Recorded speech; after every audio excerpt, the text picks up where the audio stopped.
Ja, jeg har valgt at lave en analyse og fortolkning af Michael Moores dokumentarfilm Psycho. Og Michael Moore her, han er en meget kendt dokumentarfilms instruktør. Han har blandt andet lavet Bowling for Columbine. Og det han mest er kendt for, det er, at han ligesom går ind i det amerikanske samfund og kritiserer forskellige ting i hans dokumentarfilm. Den her gang så går han ind og kritiserer og ser nærmere på det amerikanske samfunds velfærdssystem, hvor der er rigtig mange mennesker, han er ude at snakke med, der har haft negative oplevelser med det her velfærdssystem. Så det vil han gå ind og se lidt nærmere på, og se om det virkelig kan passe, at der er mange andre lande, der har det på en meget bedre måde, om man så kan sige. Ja, og først så vil jeg lige fortælle lidt om genren og fortællersynsvinkel. Det er sådan, at genren det går ind og er den performative og den interaktive fortællingsform.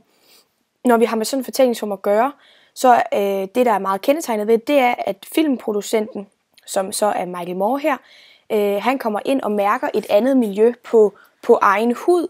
Og det kan man i hvert fald sige, at Michael Moore han gør her, for han går ind og selv prøver at se, hvordan det er at blandt andet bo i Canada, og vi ser ham gå på gaden, og han går ind og hører og laver interviews med de her, som så har oplevet noget negativt med velfærdssystemet her.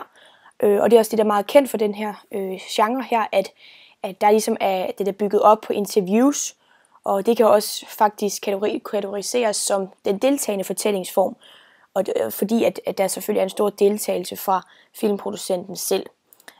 Og det er også sådan, at fortællersynsvinkel, det er en personbunden fortællersynsvinkel. Vi ser det hele tiden fra Michael Moores synsvinkel. Det gør så også, at det går hen og bliver meget subjektivt. Så det skal vi lige huske på, at når vi ser den her, så kan det faktisk godt være, at det ikke er hele sandheden, som vi faktisk bliver fremstillet for. Fordi at vi jo kun ser det fra Michael Moores synsvinkel. Og han har jo en bestemt holdning til det her. Ja, og jeg har valgt for at lave en komposition, hvor at først så har jeg valgt at kalde det, når vi ser i forhold til dramaturgi, ja, der har jeg valgt at kalde første del af historien, den har jeg valgt at kalde, der hører vi personlige historier. Og næste del af filmen, dokumentarfilmen, så går vi over til datiden og ligesom hører, hvor det gik galt i politikken.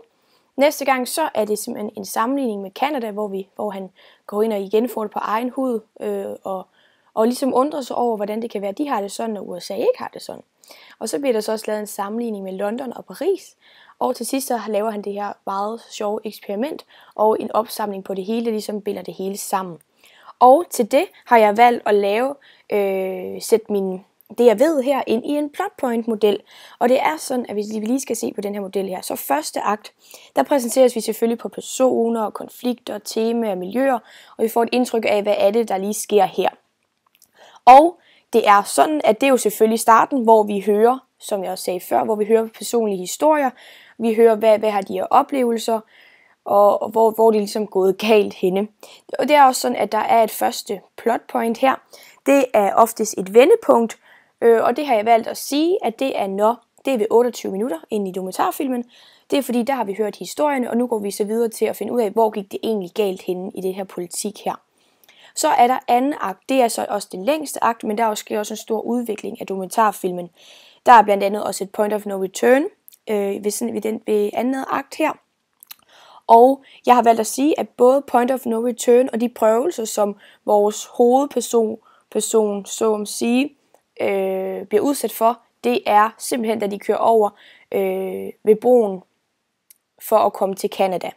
Fordi det er nemlig der, at Michael Moore, han kan ikke gå tilbage. Nu har han besluttet sig for, at nu vil han kun til fremad. Så det er ligesom meget point of no return. Og han bliver jo så udsat for en masse prøvelser, da han så kommer til Canada. Fordi han ligesom får det på egen hud og mærker, hvordan de ligesom har det derovre. Så det er jo så de prøvelser, jeg snakker om. Og at mit point of no return, det er jo så, da han beslutter sig for, at nu vil han se, at det kan simpelthen ikke passe, at vi har det sådan her i USA. Men hvordan har de så i for eksempel Canada? Og i tredje og sidste akt, der er dramaet på sit højeste, og der er konflikten lige i spidsen. Og der kommer selvfølgelig også en løsning, og der kommer flere afsluttende scener, hvor situationen, som er sket, falder til ro. Og jeg har valgt at sige, når konflikten er i spidsen, det er lige simpelthen ved 1 time og 41 minutter, når han så sejler i båden her, med dem, der ikke har kunne få behandlet, hvad de skulle, fordi at de ikke havde penge nok. Så det er sådan, der er det meget dramatisk i hvert fald. Og den afsluttende scene, det er nede ved 1 time og 48 minutter, cirka der omkring, hvor at han så tager de syge med på hospitalet, som vi faktisk hørte om i første akt, også de syge personer, dem tager han med i tredje akt, og så de så kan så får de så lavet, hvad de skal have lavet på sygehuset, helt uden omkostninger. Og det er også det, som vi så fint betegner som, at herovre der har vi et setup, vi møder personerne, og et payoff, det kommer så i slutningen, hvor vi igen hører personerne her, hvor de så går ind og får behandlet, hvad de skal. Og jeg vil gerne lige vise et lille klip, hvor jeg følgende vil se på de filmiske virkemidler i det her klip, og jeg har valgt det klip, hvor at de er ude i bådene og skal til Cuba, fordi jeg ligesom synes, at det er der, hvor spændingen det når sit højeste i hele dokumentaren.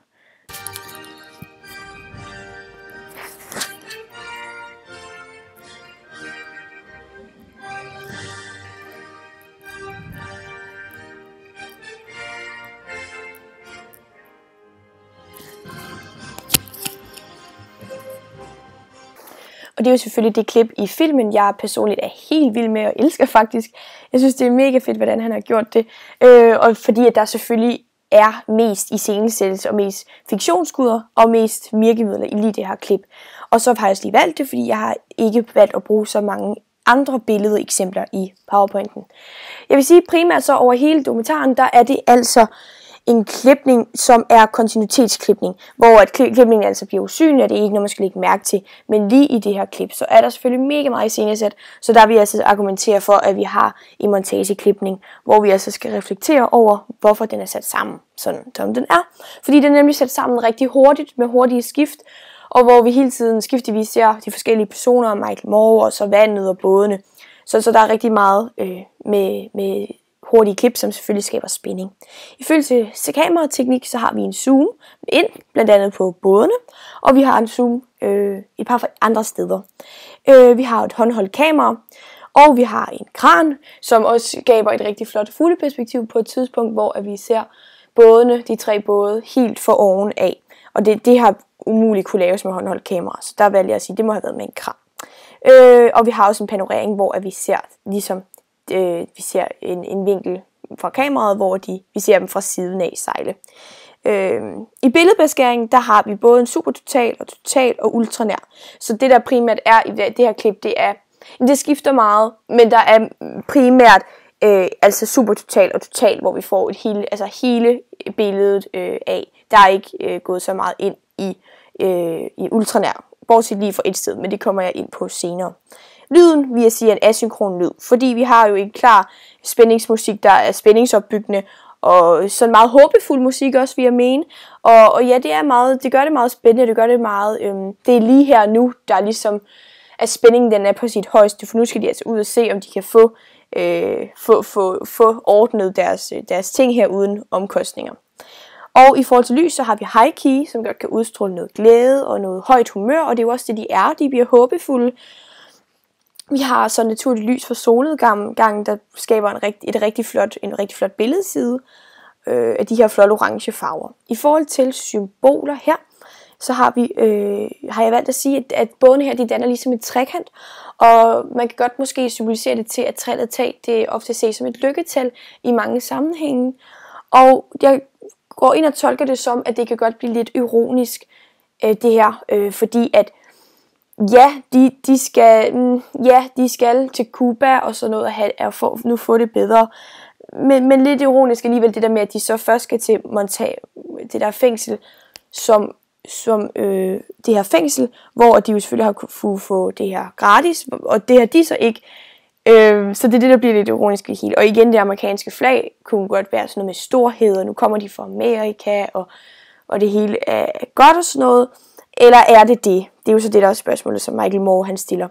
Og i forhold til farvesymbolik, så har vi den orange farve over hele billedsiden. Og det er jo selvfølgelig en farve, der symboliserer, at man er sådan at være opløftende, og det der med entusiasme og opmuntring i forhold til de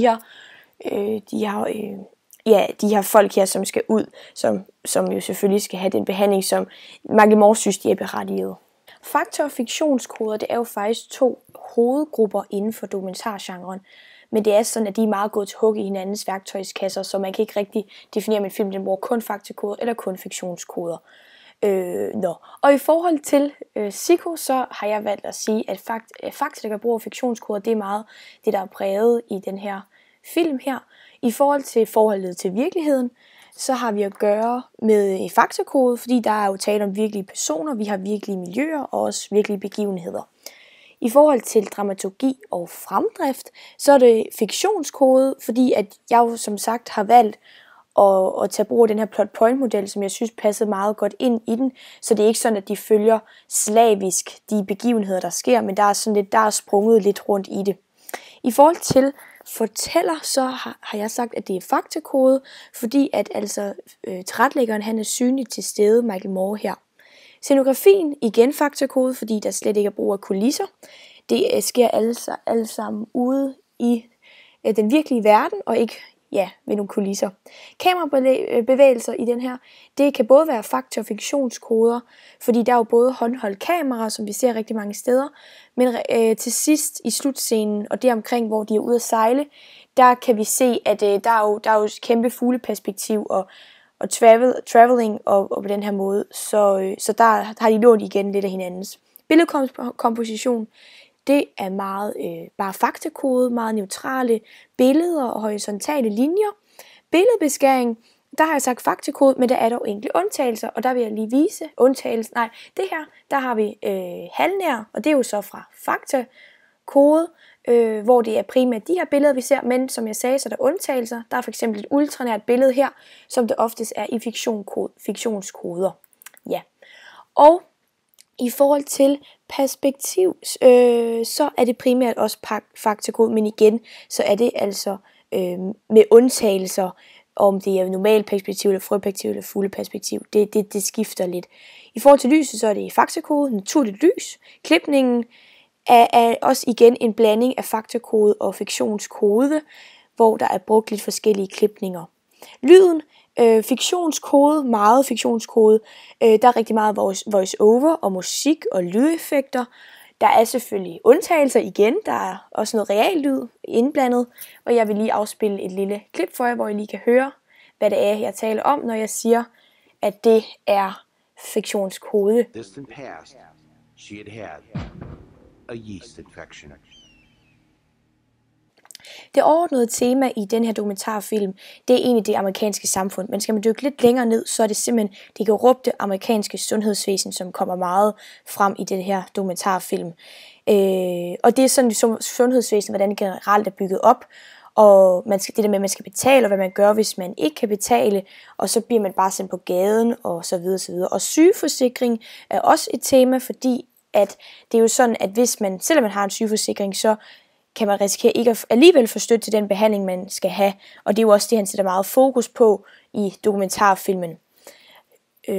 Og også lidt det American Dream, som ikke rigtig måske er det American Dream, men måske mere American Nightmare. I forhold til budskabet, så er Psycho det er blandt andet et opråb til det amerikanske folk, som har sygeforsikring. Som man også nævner det i starten af filmen, så er den ligesom tilegnet til dem. Og han vil ligesom gerne have folk til at begynde at tage ansvar for hinandens liv i USA. Og i sidste ende, så er et budskab også altså, at det er alles kamp mod systemet, fordi selv med en sygeforsikring, som vi kan se i dokumentarfilmen, så kan man altså ikke være sikker på, at man får den behandling, man er berettiget til. Så det er altså en opråb til sundhedsvæsenet i USA, der både er fejlslået, korrupt, og mennesker er i USA ligesom lidt bare blevet et nummer i køen, når det kommer til sygeforsikring. Min vurdering af filmen er, at jeg synes, den er rigtig, rigtig god. Den er anderledes. Jeg tror, det er meget naturligt, fordi jeg er dansker, at jeg synes, den er god. Fordi at det er så langt væk fra det danske system, så det lyder helt grotesk i mine ører. Og så synes jeg også, det er rigtig fantastisk, hvordan han ligesom bruger sin ironi til at få budskabet frem, hvilket jeg synes gør det rigtig spændende. Så det var faktisk min aflevering. Håber, at du kan lide den. Er det et